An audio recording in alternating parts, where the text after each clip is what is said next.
Greetings, philosophers.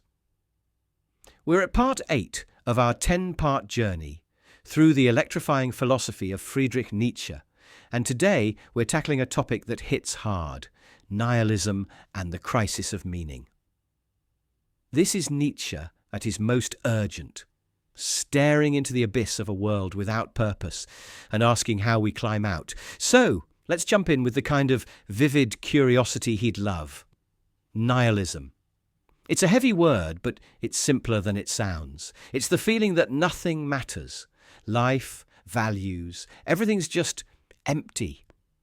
Nietzsche saw this as the shadow cast by his famous God is dead idea from part 2. When belief in God or absolute truths collapses, as it was in his 19th century Europe, people lose their anchor. No divine plan, no universal right and wrong. What's left? Nietzsche warns in his notes, compiled as The Will to Power, that this could lead to a kind of despair, where people drift, chasing shallow pleasures or just giving up. Sound familiar? Look at our world. Endless scrolling, quick fixes, or that nagging sense that nothing quite adds up. That's the nihilism Nietzsche feared. But here's the twist. He didn't think nihilism was the end. It's a crisis, sure, but also a chance. Without old certainties, we're free, scarily free to create our own meaning. This is classic Nietzsche. He doesn't sugarcoat the problem, but he sees it as a call to action. In Thus Spoke Zarathustra, he urges us to rise above despair, to become creators, like the Übermensch we explored in part 4. Nihilism isn't a trap. It's a doorway to something new, if we're brave enough to step through. Let's make it real. Ever had a moment where life felt pointless? Maybe a job that drains you, or a day where you wonder, what's it all for? Nietzsche gets that. He's not saying snap out of it with a motivational quote. He's saying face the void, then build something in it. That's where his idea of the will to power from part 3 comes in, the drive to create, to overcome, to make your life a reflection of your deepest spark. Whether it's through art, love, or just choosing to live with purpose, you're defying nihilism every time you say, "This matters to me." Here's where Nietzsche's sharp.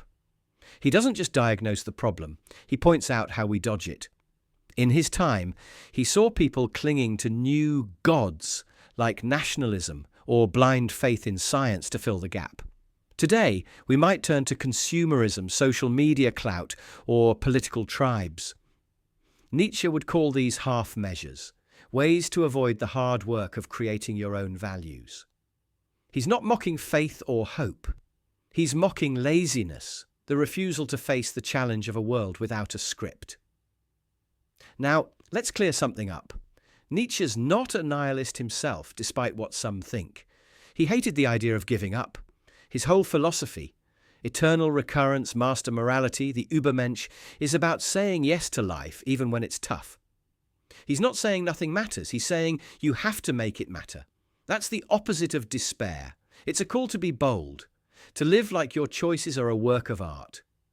Why does this matter now? We're in an age of distraction and doubt. Mental health struggles, polarized fights, the pressure to keep up. It can feel like meaning's slipping away. Nietzsche's message is a lifeline. Don't wait for the world to hand you purpose. Create it. Whether it's a small act of kindness or a big dream, it's your way of saying, I'm here and I'm alive. This ties into everything we've explored: God's death, the will to power, the rejection of slave morality. It's all about taking responsibility for your life. Next time we'll dive into Nietzsche's love of art, how it saves us from nihilism and fuels our creativity. It's going to be beautiful. Thanks for joining the Philosophy Zone.